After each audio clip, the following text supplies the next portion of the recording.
சரிங்களா? கூப்பிட்டா வருவாங்க. அதில் சிக்கல் இருக்குது, நான் சொல்லி வரேன். அடுத்தது ரெண்டாவது பார்த்தீங்கன்னா, வண்டி ஒரு காட்டுலேருந்து வண்டி பாதை வருது, அதுலேருந்து கருப்பு கத்தி எடுத்துக்கிட்டு ஓடி வராரு. இவர் ரெண்டுமே உங்களுக்கு பக்கபலமாக இருக்காங்க. சரிங்களா? இருந்தாலும் இதை மீறின தீய சக்தி உங்கள் வீட்டில் வந்து சில வேலைப்பாடுகள் செஞ்சுருக்காங்க. சரிங்களா? அது என்ன பண்ணுன்னா, வீட்டில் உள்ள ஆளை முடக்கி போட்டுரும். பெரியவங்களை ஃபஸ்ட்டு தாக்க ஆரம்பிச்சிடும், உறுப்புகளை பாதிக்க ஆரம்பிச்சிடும்.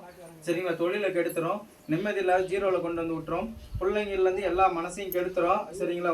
உடம்பு சுகத்தை கெடுத்துரும். டாக்டர் வைத்தியம்னு போனாலும் அது பலிக்காது, கண்டுபிடிக்கவே முடியாது. நார்மல்னு சொல்லுவாங்க, ஆனால் நல்லா ஆகாது. இப்படி தான் போயிட்டு இருக்கு நிலைமை. உங்களுக்கு இப்போ என்னன்னா, உங்களால் தான் ஒரு வேளை சாப்பிட்ற மாதிரி ஆகுது. சரிங்களா? உங்களுக்கு நேரம் காலம் நல்லா இருக்குது, அதெல்லாம் எந்த குறை. இவங்க இருக்கும்போது உங்களுக்கு நேரங்காலம் சனி திசை அதெல்லாம் எதுவுமே இல்லை, எல்லாமே சூப்பராக இருக்குது. உங்களுக்கு சாமியோட அனுகிரகம் தான் நீங்கள் சொல்ல போனால். ஆனால் இருந்தாலும் வீட்டில் செஞ்ச வேலைப்பாடு தான் இப்போ வந்து ஒருத்தர் 2 பேரும் முடிஞ்ச அளவுக்கு தாக்கிருச்சு. சரிங்களா? ஒரு கன்னி, அடுத்தது இவர், நீங்கள் உங்களுக்கு தாளித்த கணவன், ரெண்டாவது இப்போ மூணாவது என்ன பண்ணுச்சுன்னா அவரை முடக்கிட்டு இப்போ மூணாவது உங்களை தாக்க ஆரம்பிச்சிருக்கு. இன்னுமேட்டு உங்களுக்கு அதே மாதிரி முடக்கிறது, கைகள் வலி எல்லாம் கொடுக்க ஆரம்பிக்கும். சரிங்களா? உணர்ந்துருக்கிறீங்களா? உணரலையாண்ணா? இந்த கைகள் வலி, இந்த டயர்டாக வருது, சோம்பேறித்தனமாக இருக்கிறது, டயர்டாக சோர்ந்து போய் படுக்கிறது. சரிங்களா? நம்ம சாப்பிட முடியாது, வேலை வெட்டி செய்கிறதுக்கு இதெல்லாம் இடைஞ்சல் கொடுக்கறது, இந்த மாதிரிலாம் பண்ணும். இதை மொத்த விட்டிங்கன்னா ரொம்ப அது நீங்கள் வந்து அடியோடலாம் சத்தியமாக உங்கள் வீட்டில் அழிக்கலை யாரும். சரிங்களா? இதான் உண்மை. நீங்கள் எங்கேயோ போயிருக்கீங்க, பண்ணுறீங்க, அதை பற்றி நான் எதுவும் குறை சொல்ல வரல. சரியாகிட்டு வருது, இல்லைன்னு சொல்ல மாட்டேன். பாதி சரியாயிருச்சு. ஆனால் முழுமையாக நீங்கள் அழிக்கலை. முழுமையாக அழிக்காதனால தான் அந்த வேரோட கிள்ளி எறியாதனால தான் இப்போ வீட்டில் உள்ள எல்லாத்தையும் தாக்கிட்டு இருக்குது. இதுதான் உண்மை. இதை விட்டிங்கன்னா எல்லாருமே உயிருக்கு ஒருத்தராக மடித்து தான் போவீங்க. சரிங்களா? அதே மாதிரி இப்போ என்ன சொல்லியிருக்காங்க உங்கள் வீட்டிலாம், அரசாங்க வேலைக்கு ஒரு அனுகிரகம் அம்மா சொல்லிட்டு போயிருக்காங்க. சரிங்களா? நீங்கள் பெற்றெடுத்த பிஞ்சுக்கு ஒரு அரசாங்க வேலைக்கு, அதிகாரமான அரசாங்க வேலைக்கு படி அளந்துருக்காங்க. கண்டிப்பாக அது நல்லது நடக்கும், நம்பலாம். நீங்கள் அங்கேயும் போய் காசு கட்ட தேவையில்ல, செலவு பண்ண தேவையில்ல. நல்லா படிக்க சொல்லுங்கள், இவங்க கொடுத்துருவாங்க. அம்மா வேலை கொடுத்துருவாங்கன்னா மொதல் மாத சம்பளத்தை அம்மாவுக்கு ஜெகஜோதியே செஞ்சுருங்க. அதை மட்டும் பண்ணுங்க போதும். யாருக்கிட்டையும் 10 காசு கட்ட வேண்டாம். வேலை வாங்கி தரோன்னா கட்ட வேண்டாம், அதுவாக ஆட்டோமேட்டிக்காக நடக்கும். சரிங்களா? நல்லா இதை மட்டும் வேரோட அழிங்க, மீதி எல்லாமே உங்களுக்கு எல்லாம் வெற்றியாக தான் அமையும். சரிங்களா? இப்போ என்ன சொல்லிட்டு இருக்கேன், அதாவது ஸ்தம்பனம் அப்படிங்கிற முறையை இது பண்ணால் ஃபர்ஸ்ட் தொழிலை கெடுக்கும். சரிங்களா? சண்டை சச்சரவு கொடுக்கும், வம்புகள் கொடுக்கும். நம்ம தவறே பண்ண மாட்டோம், ஆனால் பேர் நம்ம பேரில் வரும். நீங்கள் போய் யாருக்காவது அட்வைஸ் பண்ணுங்களேன், பிரச்சனை நமக்கு தான்.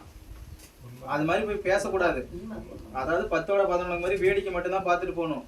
இல்லை நமக்கு எல்லாம் தெரியும், பாவம்னு சொல்லி இறக்கப்பட்டு போய் ஏதாவது ஒரு வார்த்தை சொல்ல போனால் நம்ம பக்கமே திரும்பிடும். அதுதான் உண்மை. அதே மாதிரி எதாக இருந்தாலும் நம்ம பேரில் தவறுங்கிற மாதிரி வீண் பழிலாம் வர ஆரம்பிக்கும். கெட்ட பேரை சுமக்க ஆரம்பிக்கணும். நல்லா சொல்கிறேன், கெட்ட பேர்லாம் சுமக்க ஆரம்பித்து மானபம் போய் மரியாதையிலேருந்து கடனாளி ஆகி பிச்சை எடுக்கிற நிலைமைக்கு வந்துடுவோம். அப்படி கொண்டு போய் விட்டுரும். இதுதான் அதோட வேலை. இந்த தெய்வ கருப்பனும் அடங்காத கருப்பும் இந்த அம்மாவும் அங்காள பரமேஸ்வரி இல்லைன்னா கண்டிப்பாக உங்கள் வீட்டில் எப்பயோ ஒரு உயிர் மாண்டு மடிஞ்சிருக்காங்க. இதுதான் உண்மை. இவங்க இருக்கிறனால தடுத்துக்கிட்டு இருக்கிறாங்க. புரியுதுங்களா? தெய்வம் சச்சுரூவா வீட்டுக்கு வருது, அவங்கள வந்து தெய்வத்தை கட்டிக்கிட்டு தான் பண்ணுவாங்க. புரியுதுங்களா? அவங்கள வந்து இந்த 2 தெய்வத்தையும் வந்து பார்த்தீங்கன்னா உங்களுக்கு கட்டினாலுமே உங்களுக்கு பாதுகாப்பு கொடுக்குது. என் பிள்ளை நான் எதுவும் ஆக விட மாட்டேன்னு பாதுகாப்பு கொடுக்குது. தான் உண்மை. அதனால வந்து உயிருக்கு இப்போதைக்கு இவங்க இருக்குன்னு பயம் இல்லை. இது எத்தனை நாளைக்கு அவங்க பாதுகாப்பாங்க? சரிங்களா? இப்போ இருக்கு சொல்லிட்டேன். இதுக்கு மேலே வந்து ஒரு நல்ல ஆளாக பிடிச்சி சரி பண்ணிக்கோங்க. சரிங்களா? வேரோடு அழிச்சிருங்க. அப்படி இல்லைன்னா என்கிட்ட சொல்லுங்க, நான் அழிச்சு தரேன். உங்களுக்கு என்ன முடிவோ செய்யுங்க. இதுதான் உண்மை. நீங்க பண்றீங்க,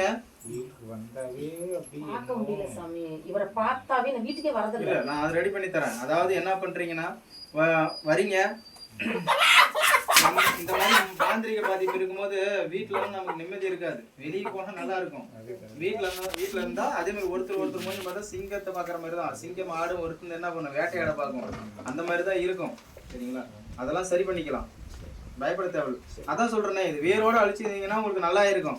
நீங்க என்ன பண்றீங்க, ஒரு எலுமிச்சம்பழத்தை சுத்தி போடுற மாதிரி ஒருத்தரை கூட்டு போய் பாதிப்பு இருக்குதுன்னா கூட்டு போய் பொம்மை போடுறீங்க, உருவம் போறீங்க, உட்கார வைக்கிறீங்க, செய்றீங்க.